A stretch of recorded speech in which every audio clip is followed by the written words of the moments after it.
Hello दोस्तों, नमस्कार। आप सभी का एजे स्टडी पॉइंट के यूट्यूब चैनल पर बहुत बहुत स्वागत है। आज के इस वीडियो में हम लोग बात करेंगे सहायक अध्यापक भर्ती परीक्षा, जो कि उत्तर प्रदेश सरकार द्वारा 2019 में यह परीक्षा हुई थी, जिसे सुपर टेट भी कहते हैं। तो सुपर टेट के इस पेपर को हम लोग सॉल्व करेंगे, बिल्कुल डिटेल के साथ जानेंगे इस प्रश्न पत्र में।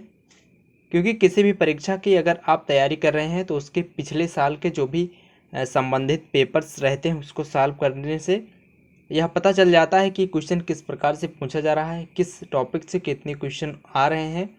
इन सभी जानकारी के लिए हम लोग भी इस पेपर को सॉल्व करेंगे, बिल्कुल डिटेल में व्याख्या सहित। सो प्लीज़ इस वीडियो को आपको देखना है, जिससे कि आने वाले सुपर टेट एग्ज़ाम में आप बेहतर कर पाएँ। तो चलिए वीडियो को शुरू करते हैं और देखते हैं इस फर्स्ट पार्ट को।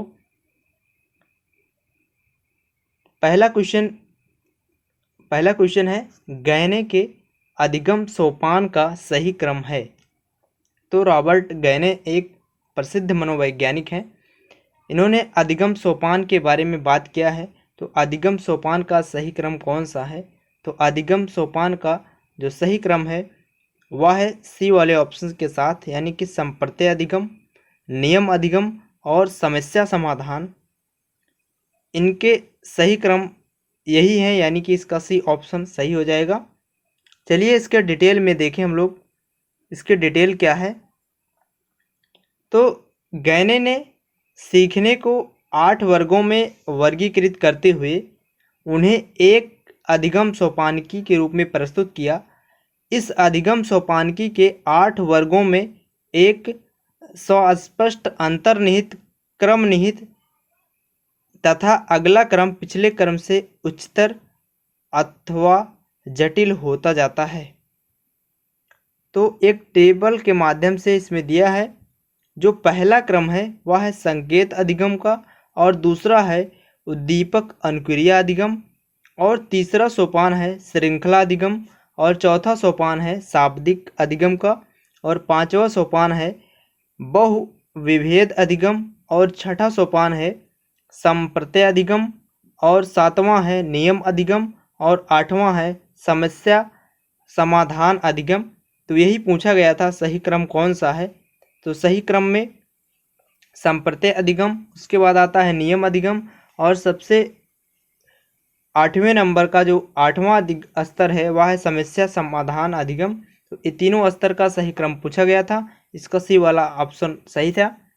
अगला प्रश्न देखिए, अगला प्रश्न है, सृजनात्मक समस्या समाधान की वह अवस्था है जिसमें व्यक्ति समस्या पर ध्यान नहीं देता है। यह है क्वेश्चन फिर से, सृजनात्मक समस्या समाधान की वह अवस्था है जिसमें व्यक्ति समस्या पर ध्यान नहीं देता है। तो किस समस्या पर ध्यान नहीं देता है? तो उद्भवन पर ध्यान नहीं देता है, जबकि अनुवादन, प्रदीप्ति और आयोजन इन सभी पर ध्यान देता है। इसका डिटेल हम लोग समझें डिटेल में। तो सृजनात्मक समस्या समाधान की वह अवस्था है जिसमें व्यक्ति समस्या समाधान पर ध्यान नहीं देता है। वह अवस्था उद्भवन अवस्था कहलाती है। यानी सृजनात्मकता समस्या समाधान की ऐसी अवस्था है जिसमें व्यक्ति समस्या समाधान पर ध्यान नहीं देता है, और यही अवस्था जो कहलाती है उद्भवन अवस्था कहलाती है। आगे इसमें डिटेल में देखें तो इस अवस्था में व्यक्ति सूचना के बारे में चेतन रूप में चिंतन करना छोड़ देता है, परंतु अचेतन रूप से समस्या के बारे में सोचता रहता है। उद्भवन काल में कोई नई सूचना, नया ज्ञान अथवा अनुभव भंडार में जमा नहीं होता है। इस प्रकार से यानी उद्भवन काल में कोई नई सूचना, नया ज्ञान या नया अनुभव स्मृति में यानी मेमोरी में, भंडार में जमा नहीं होता है, वही है उद्भवन काल।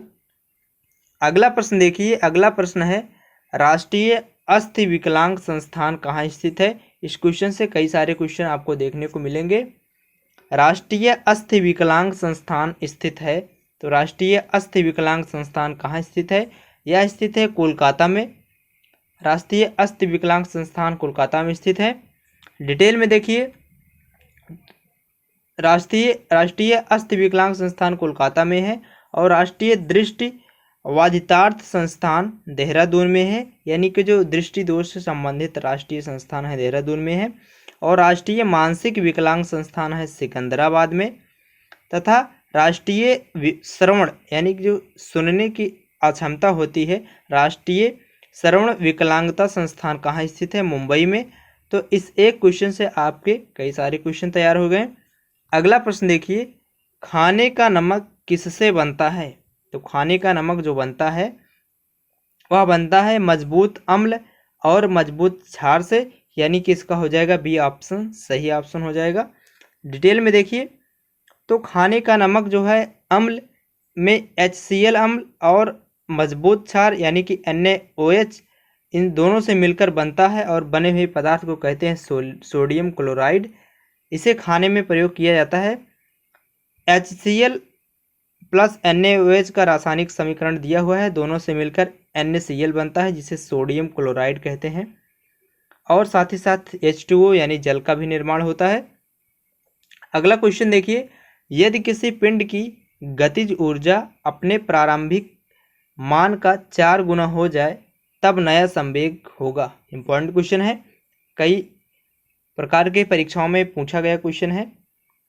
तो यदि किसी पिंड की गतिज ऊर्जा यानी कि काइनेटिक एनर्जी का मान 4 गुना कर दिया जाता है तब नया संवेग जो हो जाता है वह हो जाता है प्रारंभिक मान का 2 गुना। संवेग को P से प्रदर्शित करते हैं और जो गतिज ऊर्जा है उसे काइनेटिक यानी KE से प्रदर्शित करते हैं, काइनेटिक एनर्जी कहा जाता है।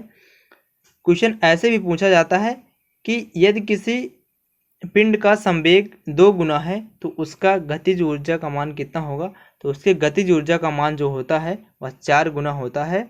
अगर संवेग 2 गुना है तो उस वस्तु की गतिज ऊर्जा का मान 4 गुना हो जाएगा। दोनों प्रकार से क्वेश्चन पूछा जाता है, इसके बारे में मैंने बता ही दिया। अगला क्वेश्चन देखिए, ध्वनि तरंगों की प्रकृति होती है। तो ध्वनि तरंगों की प्रकृति कैसी होती है? तो ध्वनि तरंगों की जो प्रकृति होती है वह अनुदैर्घ्य होती है, यानी कि अनुदैर्घ्य तरंगे होती हैं ध्वनि तरंगे। डिटेल में देखिए अनुदैर्घ्य तरंगे क्या होती हैं। तो ध्वनि तरंगों की प्रकृति अनुदैर्घ्य होती है वह तरंगे जिसमें माध्यम के कण तरंग के चलने की दिशा के समानांतर कंपन करते हैं, उन्हें अनुदैर्घ्य तरंगे कहते हैं। यानी कि जो माध्यम के कण होते हैं उनके चलने की दिशा के समांतर ही कंपन करते हैं। ध्वनि तरंगों का संचरण सभी माध्यमों यानी कि ठोस, द्रव तथा गैस, इन तीनों माध्यमों में ध्वनि का संचरण होता है। अगला क्वेश्चन देखिए, अगला क्वेश्चन कह रहा है कि एक माइक्रोन का सिंबल है, कुछ इस प्रकार से होता है। तो 1 माइक्रोन होता है, तो 1 माइक्रोन जो होता है वह 10⁻⁻6 के बराबर होता है। 1 माइक्रोन मीटर में पूछा है तो 10⁻6 मीटर हो गया। और कुछ यूनिट्स देखिए आप लोग, पेपर के पॉइंट ऑफ व्यू से इम्पॉर्टेंट है। 1 माइक्रोन तो होता है 10⁻6 मीटर के बराबर। अब वहीं अगर 1 नैनो की बात की जाए, 1 नैनो जो होता है 10⁻9 के बराबर होता है। और 1 पिको बराबर होता है 10⁻12 के बराबर। और 1 फेम्टो बराबर होता है 10⁻15 के बराबर। नेक्स्ट क्वेश्चन है, वातावरण का वह क्षेत्र जिसमें ओजोन परत उपस्थित रहती है क्या कहलाता है? वातावरण का वह क्षेत्र जिसमें ओजोन को O3 से प्रदर्शित करते हैं, ऑक्सीजन के 3 मॉलिक्यूल से मिलकर बनता है O3, क्या कहलाता है जिसमें ओजोन उपस्थित रहती है? तो उसे कहते हैं समताप मंडल कहते हैं, यानी कि स्ट्रेटोस्फीयर कहा जाता है। इसका हो जाएगा डी ऑप्शन के साथ सही उत्तर। कन्फ्यूजन के लिए इसका अंग्रेजी नाम दे दिया जाता है, तो ध्यान रखेंगे आप लोग। स्ट्रेटोस्फीयर को कहा जाता है समताप मंडल, चाहे समताप मंडल पूछा जाए चाहे स्ट्रेटोस्फीयर पूछा जाए, दोनों बात एक ही है। डिटेल में देखिए क्या है, तो समताप मंडल स्ट्रेटोस्फीयर अभी मैंने बताया क्षोभ मंडल के ऊपर स्थित मंडल है, यानी कि जो क्षोभ मंडल है उसके ऊपर स्थित है समताप मंडल, जो कि लगभग 40 से 60 किलोमीटर तक फैला हुआ है। इस मंडल में ओजोन परत स्थित है, जो सूर्य से आने वाली हानिकारक पराबैंगनी किरणों को अवशोषित कर लेती है, और ओजोन परत हमारी पृथ्वी की पराबैंगनी किरणों से रक्षा करती है। नेक्स्ट क्वेश्चन है, श्वास छिद्र का उपयोग श्वास के लिए किसके द्वारा किया जाता है? तो 4 ऑप्शन दिए हैं, इनमें से सही ऑप्शन हो जाएगा बी वाले ऑप्शन के साथ तिलचट्टा। तो श्वास छिद्र का उपयोग श्वास के लिए किसके द्वारा किया जाता है? तो तिलचट्टे के द्वारा किया जाता है, यानी कि बी ऑप्शन इसका सही हो जाएगा। डिटेल देख लीजिए, तो कॉकरोच के शरीर के पार्श्व भाग में छोटे छोटे छिद्र होते हैं, इस प्रकार से बने होते हैं। ये छिद्र श्वास रंध्र जिसे स्पार्कल्स कहलाते हैं। कॉकरोच में श्वसन इन्हीं श्वास छिद्रों के द्वारा होता है, यानी सांस लेते हैं कॉकरोच इन्हीं के द्वारा। कॉकरोच को तिलचट्टा भी कहा जाता है। ऑक्सीजन समृद्ध वायु श्वास रंध्रों से श्वास नलियों में जाकर शरीर के ऊतकों में विसरित हो जाता है और प्रत्येक कोशिका में पहुंचती है ऑक्सीजन। इसी प्रकार कोशिकाओं से कार्बन डाइऑक्साइड श्वास नलियों में आती है और श्वास रंध्रों से बाहर निकल जाती है, यानी कि जो ऑक्सीजन लेते हैं उसी रंध्रों के द्वारा और कार्बन डाइऑक्साइड निकाल देते हैं उन्हीं रंध्रों के द्वारा। श्वसन का कार्य उन्हीं रंध्रों के द्वारा होता है कॉकरोच में। अगला क्वेश्चन देखिए, अगला क्वेश्चन कह रहा है, सरल रेखा पर गतिशील किसी कण की स्थिति x समय के साथ संबंध x = 6t² - 5t के अनुसार बदलती है, जहां x मीटर में व t सेकंड में है। कण का प्रारंभिक वेग यानी कि वेलोसिटी आपको बताना है, वेलोसिटी क्या होगा। तो इसके लिए आप लोग जाने रहिए, इसका सही उत्तर हो जाएगा -5 मीटर पर सेकंड हो जाएगा, बी वाले ऑप्शन के साथ। माइनस है क्योंकि वह मंदन हो रहा है उसके वेग में।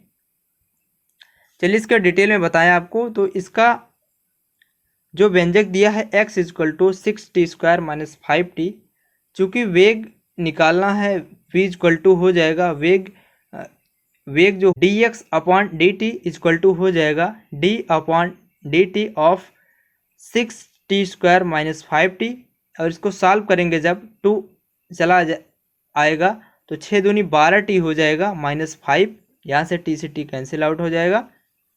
इस प्रकार से dx/dt यह हो गया वेग, और इसमें दिया है v = 12t - 5 यह आया। तो कण का प्रारंभिक वेग जो होता है वह t = 0 हो गया, यानी कि t चूँकि समय स्टार्ट हुआ था तो उस समय 0 लिया जाएगा, तो v = हो जाएगा, यानी कि जो dx/dt है, dx/dt यह हो गया वेग, इसे वेलोसिटी v से प्रदर्शित कर दिए, और t के क्योंकि टाइम स्टार्ट नहीं हुआ था तो 0 के साथ मल्टीप्लाई हो जाएगा, तो 0 हो जाएगा। 12 को 0 से मल्टीप्लाई कर देंगे तो -5 मीटर पर सेकंड हो गया। मीटर पर सेकंड वेग की यूनिट है, वेग की इकाई है। आई होप यह आपको समझ में आया होगा। अगला क्वेश्चन देखिए, किसकी कमी से रतौंधी होता है? यानी कि रतौंधी रोग कौन से विटामिन की कमी से रतौंधी रोग हो जाता है? तो विटामिन ए की कमी से रतौंधी रोग हो जाता है। डिटेल में देखिए, तो विटामिन ए वसा में घुलनशील विटामिन है, वसा में घुलनशील विटामिन ए है, जिसकी कमी से आँखों में रतौंधी नामक रोग हो जाता है, और यह हरी पत्तेदार सब्जियां, गाजर, पपीता, आम इस प्रकार के फलों में ज़्यादातर मात्रा में पाया जाता है। रतौंधी जो होता है रात में कम दिखाई देने वाला एक रोग होता है। नेक्स्ट क्वेश्चन है, 4.4 ग्राम कार्बन डाइऑक्साइड का एनटीपी पर आयतन होगा। तो इस क्वेश्चन का जो सही उत्तर हो जाएगा वह बी वाले ऑप्शन के साथ हो जाएगा, यानी 2.24 लीटर हो जाएगा।